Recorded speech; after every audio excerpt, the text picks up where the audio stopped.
Bismillahirrahmanirrahim. Assalamualaikum warahmatullahi wabarakatuh.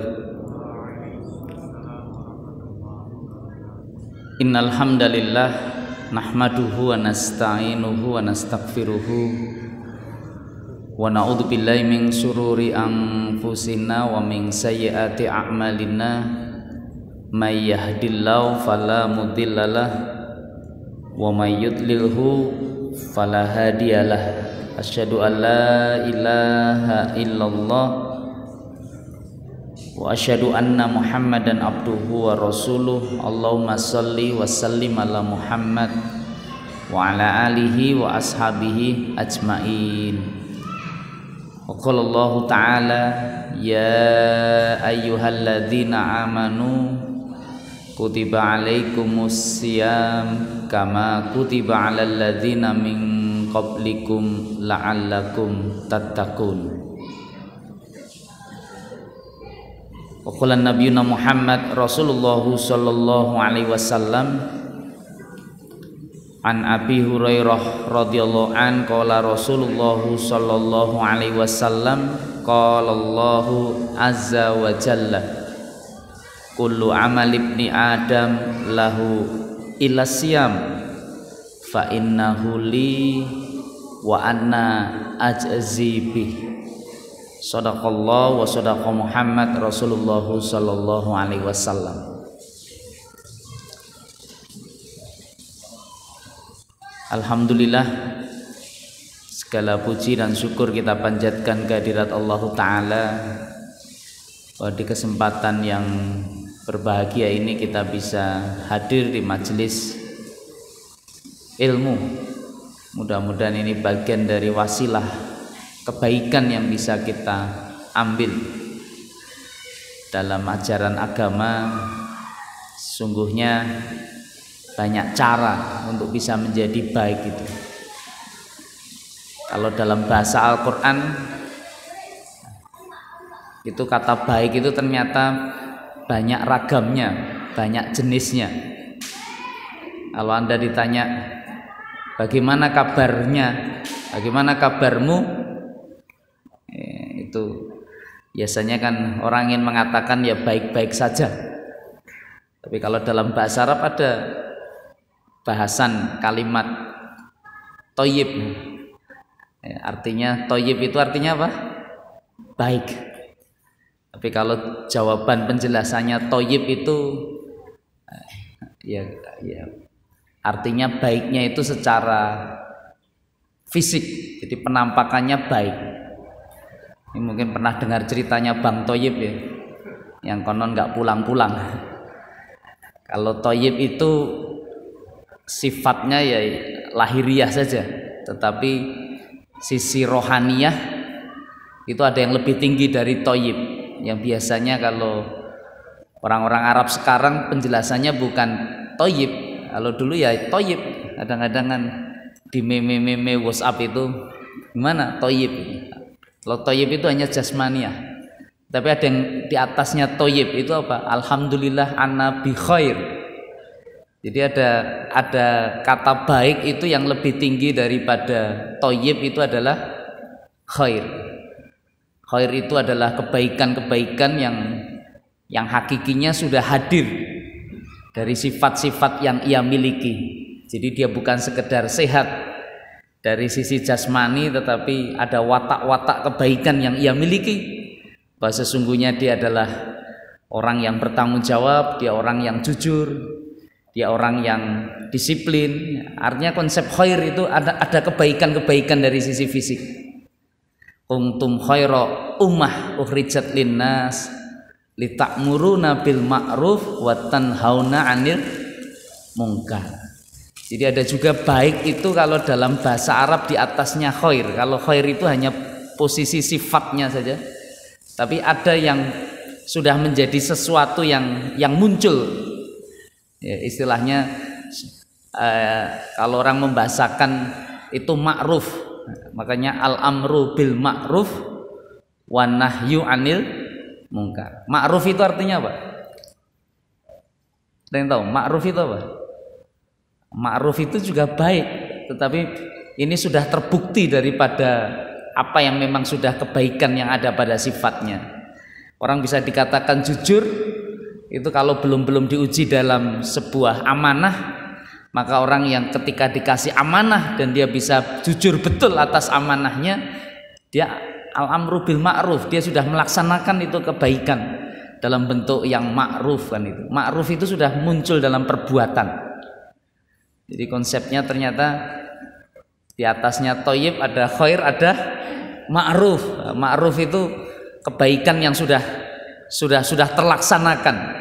Konsepnya tidak hanya julukan atas sifatnya saja, tetapi betul-betul sudah terbukti tanggung jawabnya, sudah terbukti kedisiplinannya, sudah terbukti kejujurannya. Dan dia laksanakan itu. Makanya kan perintahnya kan al-amru bil ma'ruf wan nahyu 'anil mungkar. Maka lawannya ma'ruf itu adalah mungkar. Mungkar itu keburukan yang juga kemudian muncul dan berakibat atas kehidupan ini, maka harus dihentikan itu. Nah, kalau ma'ruf itu kebaikan-kebaikan yang muncul untuk kemudian kita sama-sama munculkan. Dan ternyata di atasnya ma'ruf itu masih ada lagi istilah-istilah yang kalau kita terjemahkan ya maknanya baik sesungguhnya. Ada apa kira-kira? Di atasnya thayyib, di atasnya khair, di atasnya ma'ruf. Apa? Ihsan. Muhsin. Pernah dengar kata ihsan? Ihsan itu artinya apa? Ya baik juga kan itu. Jadi konsepsi kebaikan itu ternyata bertingkat-tingkat. Muhsin itu proses perilaku kebaikan. Dan ini orang yang hakikinya sudah meyakini atas kebaikan yang ia lakukan itu menjadi jalan kehidupannya. Makanya ini sering disebut muhsinin, orang-orang yang berbuat kebaikan. Dan ini barisan kebaikan yang relatif lebih kontinu atau istiqomah. Dan ternyata ada yang mendorong dan menjadi sangat besar itu. Di atasnya muhsin itu ada lagi yang itu kalau diistilahkan dalam bahasa Al-Quran adalah kalimat apa? Di atasnya muhsin ada lagi. Itu kalau orang habis pulang haji dapat julukan itu. Mabrur, itu orang birun itu juga lang tanalul birro, kau tidak akan sempurna itu. Bir itu kalau diterjemahkan dalam bahasa kita juga kebaikan. Lang tanalul birro. Nah, bir itu laisa lahu jazaa'il jannah. Orang-orang kalau sudah pada tingkat itu Allah tidak pernah bisa mengapresiasi lagi atas amal dan aktivitas yang ia lakukan kecuali dibalasnya dengan jannah. Jadi bir itu kebaikannya sudah jadi urat nadinya, artinya sudah berurat berakar. Jadi memang betul-betul wong apik. Tetapi dalam bahasa Al-Quran kebaikan-kebaikan ini terangkum dalam sebuah proses pribadi yang super komplit. Makanya kalau dalam bahasa Al-Quran cukup diwakili orang yang sudah memenuhi semuanya, dari thayyibnya, khairnya, kemudian apa tadi, ma'rufnya, ihsannya, birnya, kebaikannya, dan kemudian juga puncaknya itu kalau wabasyiril ladzina amanu wa amilus sholihat. Nah, itu yang menarik. Ternyata yang punya jannah Allah Ta'ala itu mempersyaratkan dua golongan yang sesungguhnya akan bisa masuk surganya Allah. Jadi kita ini dibangun sebuah keimanan tentang surganya Allah. Dan besok begitu Anda bisa masuk surganya Allah itu syaratnya hanya dua. Siapa itu Ustadz? Yang pertama adalah wabasyiril ladzina amanu, itu adalah orang-orang yang beriman. Jadi konsep kebaikan itu kalau tidak didasari dengan iman ya semuanya sia-sia. Maka kalau dalam ilmu konsep syariah Anda bisa baca di seluruh pendapat imam madhab ketika bicara tentang ibadah itu rukun yang paling awal dan itu dibicarakan paling utama itu adalah urusan niat. Kenapa dengan niat Ustadz? Niat itu bagian dari keimanan. Karena di situ akan muncul yang disebut dengan ikhlas. Ada yang disebut dengan tidak ikhlas. Lah, dari mana orang tahu itu ikhlas atau tidak ikhlas? Itu dasarnya keimanan dia. Orang kalau ikhlas itu dia akan melaksanakan ibadah, wa ma umiru illa liya'budullaha mukhlishina lahuddin. Betul-betul ikhlasnya itu karena Allah Ta'ala. Yang diharap hanya ridhonya, bukan apresiasi dan pendapat orang, bukan pujian, bukan penghargaan dari manusia, tapi betul-betul diharapkan itu dari sisi Allah Subhanahu wa Ta'ala. Itu makanya syarat utama adalah amanu. Makanya menarik tadi saya bacakan di awal ini kitab Riyadhus Shalihin tentang wajibnya puasa kalangan orang muslim di bulan Ramadan. Ini saya langsung loncat agar kita bisa mempersiapkan Ramadan itu dengan baik, karena sebentar lagi 2 pekan lagi kalau tidak salah kita sudah akan masuk bulan Ramadan. Ini sudah masuk 14 Sya'ban ya. Hitungannya kelihatannya sampai 30 Sya'ban nanti. Jadi kurang lebih hampir 15-16 hari lagi. Maka panggilan wajiban puasa itu ternyata termaktub, dipanggil paling awal adalah ya ayyuhalladzina amanu. Orang-orang yang beriman, kutiba alaikumusiyam, maka diwajibkan atas kalian itu berpuasa. Kama kutiba alal ladzina min qablikum la'allakum tattaqun, supaya kalian itu mencapai konsep tingkat yang disebut dengan ketakwaan. Jadi ternyata yang beriman itu siapa itu? Ya, orang yang percaya sama Allah. Imannya sejauh mana? Ya nggak peduli itu. Apakah dia imannya sudah sangat dalam atau bahkan mintip-mintip, hampir hilang dan sering hilang, itu dia punya keimanan, atau rendah dia punya keimanan, itu dipanggil semuanya oleh Allah. Untuk apa diwajibkan atas kalian itu berpuasa sebagaimana kewajiban yang telah Allah tetapkan kepada umat-umat terdahulu? Tujuannya apa? La'allakum tattaqun. Nah, itu menarik, menjadi hamba-hamba Allah yang bertakwa. Bagaimana bisa proses takwa itu bisa terjadi? Makanya inilah yang dibangun pintu-pintu surga Allah Ta'ala itu. Kalau syarat utamanya tadi iman, syarat keduanya ternyata julukan di antara kebaikan yang bisa dijaga betul-betul lillahi ta'ala karena Allah, itu kalimatnya adalah wa basyiril ladzina amanu wa amilus solihati anna lahum jannatin tajri min tahtihal anhar. Pernah dengar Bapak Ibu yang dimuliakan Allah?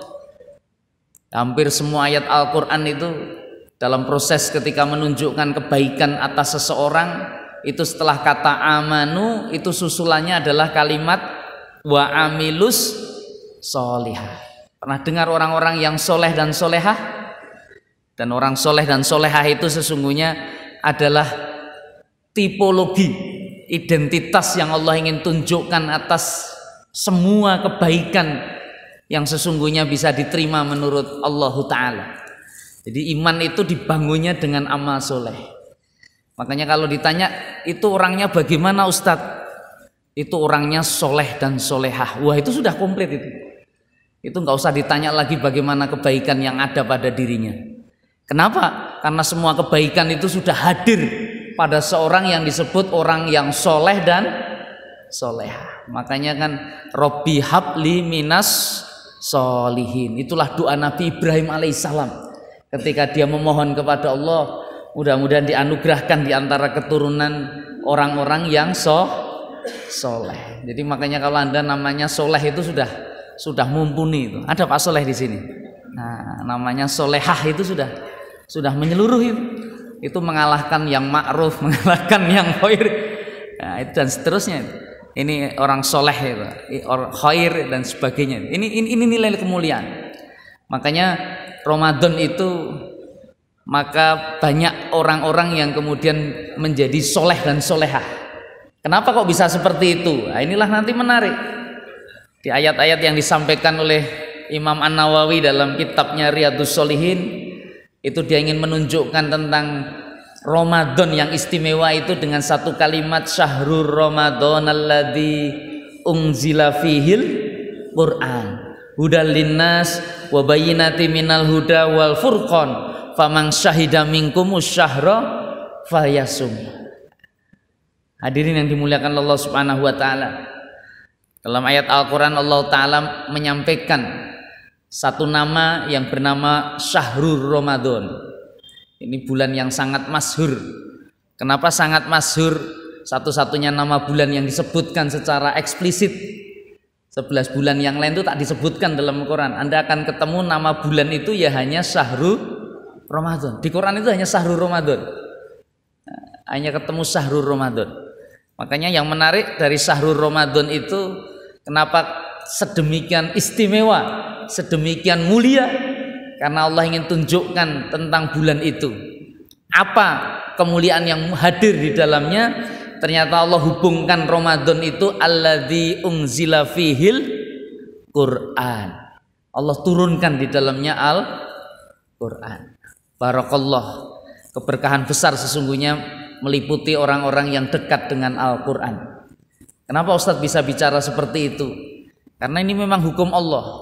Jadi Allah ingin menunjukkan kemuliaan seseorang itu ukurannya Al-Quran. Ukurannya Al-Quran. Kenapa bisa seperti itu? Bukankah Quran itu hudal linnas wa bayyinatin minal huda wal furqan? Ini petunjuk yang sangat jelas. Penjelas atas petunjuk. Dan Al-Quran itu bisa pembeda antara hak dan yang batil.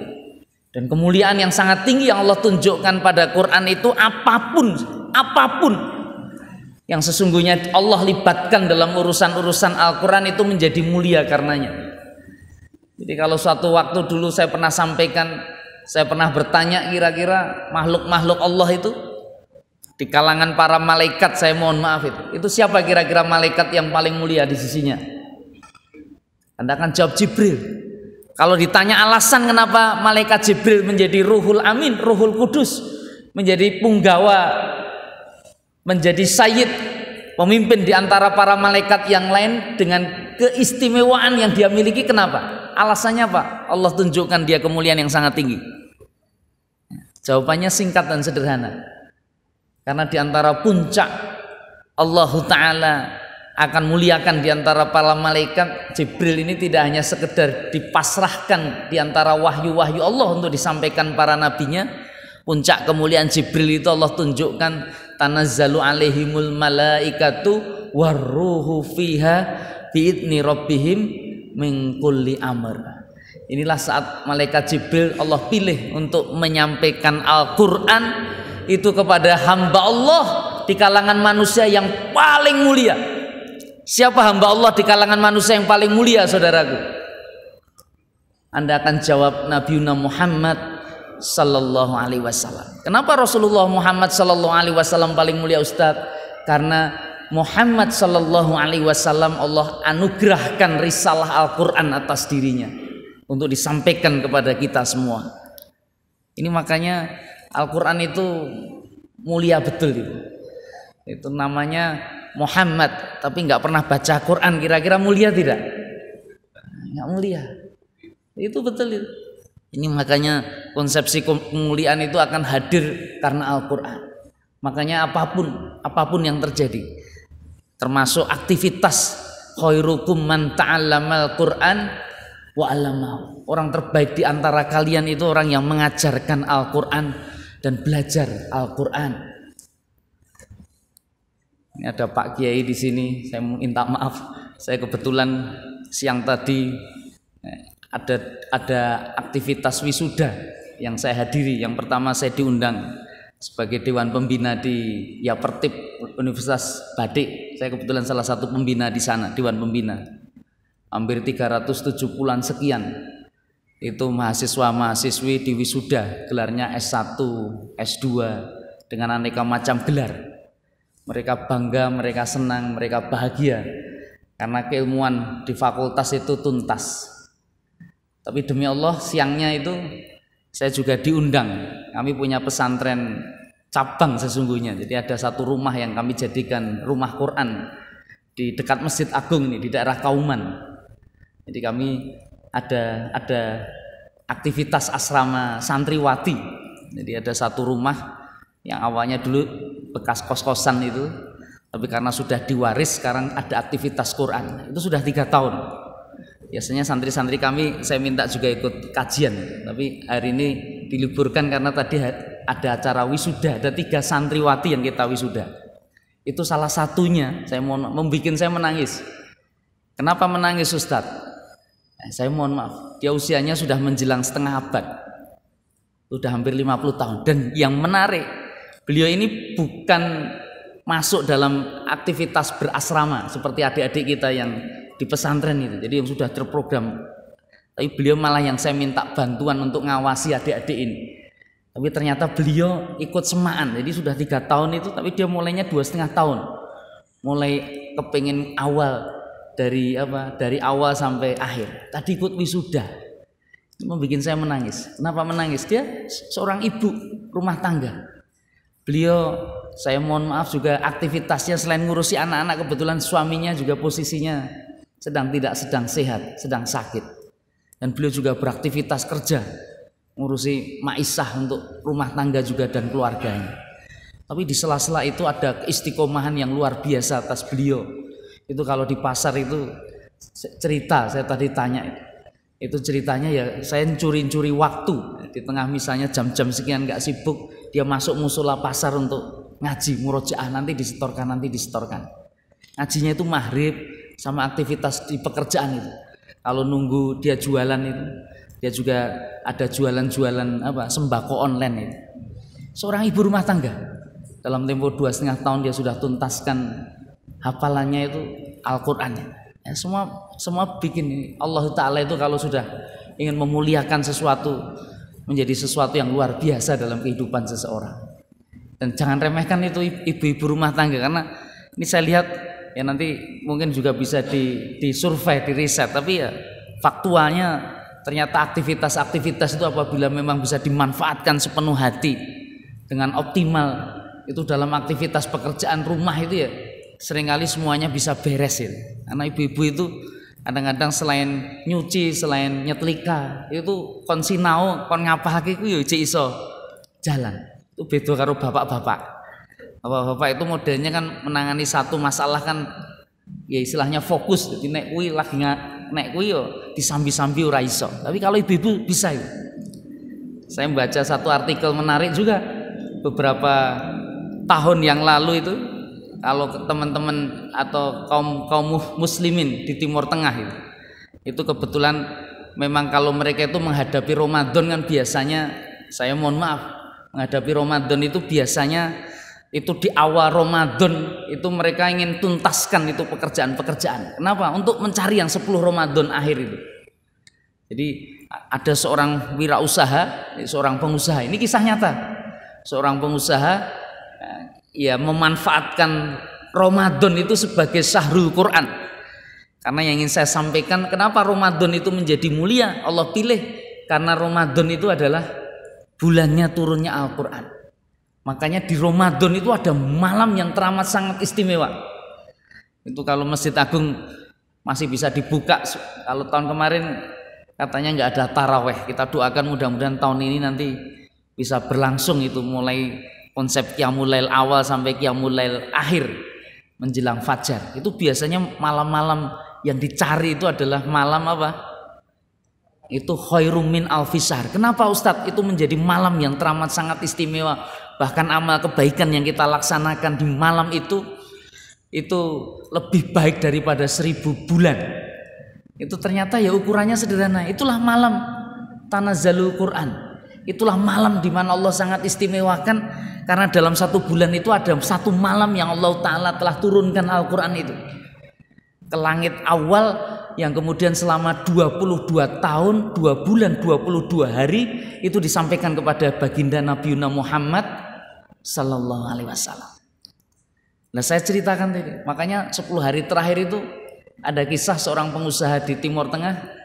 Dia minta izin sama istrinya, saya 2/3 Ramadan ini ingin menyelesaikan semua pekerjaan saya. Kenapa? Karena 10 hari saya kepengen iktikaf itu di masjid, dalam rangka saya kepengen menghafalkan Al-Quran. Karena menurut guru saya menghafalkan Al-Quran paling mudah itu di bulan Ramadan katanya, karena ini bulan Quran. Dan ternyata dilakukan betul. Dia selesaikan urusannya 20 hari awal di Ramadan, 10 hari dia pamit sama istrinya. Izinnya apa?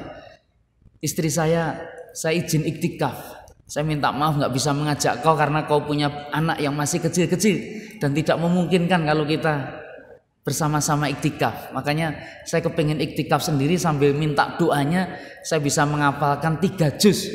Karena saya sudah akan ada ustadz yang akan menemani saya selama iktikaf itu dan mentargetkan dalam 10 hari itu bisa hafal 3 juz. Ceritanya menarik ibu-ibu, ketika sang istri saat mengantarkan suaminya untuk iktikaf di masjid, dia mengatakan, ya suamiku, saya sebenarnya ingin sekali juga iktikaf di masjid, tapi karena kondisi keadaan kita tidak memungkinkan, saya di rumah saja. Tapi karena kau ingin menghafalkan 3 juz, saya juga minta didoakan. Saya juga minta didoakan selama berada di rumah 10 hari ini. Istilahnya dengan anak-anak ini, juga dengan ibadah yang akan kami juga lakukan, saya juga bisa menghafalkan Al-Quran. Ya tak doakan, tak restoni dan seterusnya. Berangkat itu untuk iktikaf 10 hari. Begitu selesai iktikaf 10 hari, menjelang besok hari raya itu pulang suaminya dengan bersinar-sinar. Ternyata dia bersyukur betul selama 10 hari saat iktikaf di masjid itu dia bisa menyelesaikan hafalan 3 juznya. Tapi dia cukup terkejut. Kenapa? Karena begitu pulang istrinya itu bahagianya melebihi bahagia dirinya. Loh kenapa? Dia tanya, kenapa istriku, kenapa kok sangat bahagia? Anda boleh percaya, boleh tidak. Tapi dalam kisah itu disampaikan sang istri itu berkata, alhamdulillah suamiku atas doamu waktu iktikaf di masjid, usahamu untuk juga menghafalkan itu dan kau bisa berhasil 3 juz. Ternyata doamu agar saya juga bisa menghafalkan mudah di rumah selama 10 hari ini. Dia sampaikan, suamiku saya sudah menyelesaikan 30 juz. Jadi istrinya itu ngapake neng omah malah rampung 30 juz. Tapi di situ nggak diceritakan Ustadz ini sudah punya hafalan piro itu. Tapi suaminya dapat 3 juz, istrinya dapat berapa? 30 juz. Inilah sebuah keistimewaan yang Allah ingin buka. Makanya kadang-kadang kan di antara para wanita kalau pas bulan Ramadan, waduh, kadang-kadang terhalang haid, terhalang masalah-masalah itu. Nggak perlu cemas, nggak perlu khawatir. Ada aktivitas-aktivitas kemuliaan yang Allah bangun di hari-hari itu. Itulah hari-hari yang teramat sangat istimewa. Kenapa Ustadz bisa bicara Ramadan itu teramat sangat istimewa? Bukankah Al-Quran mengatakan famang syahida minkumus syahro fayasum. Apabila kau bertemu itu dengan bulan Ramadan itu, maka ada kewajiban kita semua itu untuk berpuasa. Dan Aisyah radhiyallahu anha menjelaskan itu 1 bulan penuh Rasulullah di bulan Ramadan itu berpuasa. Dan tidak ada yang bulan-bulan lain yang dilakukan sebagaimana Ramadan. Tapi bulan nomor 2 setelah Ramadan itu Rasulullah kalau masuk di bulan Sya'ban, saya mohon maaf, itu biasanya sudah mulai memperbanyak puasanya. Untuk apa kira-kira? Untuk apa? Sya'ban itu sebenarnya bulan yang juga Rasulullah terlihat sangat banyak berpuasa di bulan itu. Tapi tidak sepenuh Ramadan kan gitu. Ya, agar jenengan nanti pas puasa Ramadan pertama itu raisine gerturu tok wae. Kita ini kadang-kadang kaget itu ketika puasa Ramadan pertama. Sing dipikirke engko gerbukane apa? Nah, gitu. Ngerasake lemese dan seterusnya itu enggak boleh sesungguhnya. Makanya agar kita tidak down atau tidak jatuh dalam sebuah keterpurukan awal di hari pertama Ramadan, saya mohon maaf. Itu kalau bisa Sya'ban sebelumnya ini kita sudah mulai warming up, pemanasan untuk banyak berpuasa. Banyak itu berapa kali Ustadz? Bagi yang nggak pernah 1 itu ya oke kadang-kadang gitu ya. Ini nek kalau bahasa agama ya loro ya, oke itu di atasnya loro, kalau bahasa Arab ya telu. Atau ya mungkin kalau yang sudah mau terbiasa atau biasanya sudah di puasa di Ayamul Bid 3 hari, tadi hari pertama hari Sabtu, besok Ahad, Senin 13, 14, 15 itu diambil. Kalau tidak bagaimana ya Senin Kemis, kalau tidak sudah mulai Senin Kemis. Atau kalau memang sudah kepingin ya saya mohon maaf bisa sudah Senin Kemis biasa dicoba menuju Ramadan itu dengan puasa Daud. Nah ini bagian dari sebuah proses persiapan agar Ramadan itu Anda betul-betul pada prestasi puncak. Jangan kemudian Ramadan podo kaget itu kadang-kadang itu. Ini podo loyo, jangan sampai. Dan ada apa dengan Ramadan, dengan puasa itu? Apa sih Ustadz keistimewaannya puasa? Tadi saya sampaikan hadis yang diriwayatkan oleh Imam Bukhari, ditulis oleh Imam Nawawi dalam kitabnya Riyadhus Shalihin. Ada hadis qudsi, qala Allahu azza wa jalla. Allah berfirman, karena ini hadis namanya hadis qudsi. Hadis qudsi itu firman Allah, tetapi kedudukannya sebagaimana hadis. Jadi perlu diuji kredibilitas sahihnya, dicari sanadnya dan bagaimana matan dan seterusnya, itu kadang-kadang tidak sama persis. Tapi yang diriwayatkan oleh Imam Bukhari, isi hadisnya adalah seperti ini. Apa kata Rasulullah? Kata Allah, firman Allah, kullu amal ibni adam lahu illa siyam fa innahu li wa ana ajzibihi. Apa kata Allah?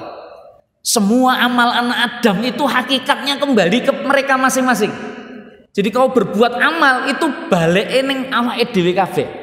Saya mohon maaf, itu betul itu. Anda melakukan aktivitas sholat misalnya, itu kemanfaatan besar itu Anda akan dapatkan di sana. Wasta'inu bisabri wassalah. Aqimis sholat inna sholata tanha 'anil fahsya wal munkar. Banyak kemanfaatan yang bisa Anda dapat dengan sujud-sujud Anda itu, dengan ruku-ruku Anda itu. Makanya dalam Ramadan itu ada satu ibadah yang spesial yang sering Rasulullah laksanakan di malam hari. Ini kalau Anda butuh juga bisa warming up persiapan sebelum masuk Ramadan itu. Dengan sholat apa Ustadz? Sholat Qiyamul Lail. Kalau di Ramadan namanya jadi apa itu? Nah, dari tarawih. Itu jamak dari tarwih. Tarawih. Apa maknanya tarwih itu? Tarawih itu apa artinya? Apa? Ada yang tahu? Makna tarawih itu apa? Santai. Santai. Arihna ya Bilal bis sholat. Yuk mari santai-santai, seneng-seneng. Jadi sholatnya Qiyamul Lail Rasulullah di waktu Ramadan itu santai betul, nyenengke betul. Nyenengke betul.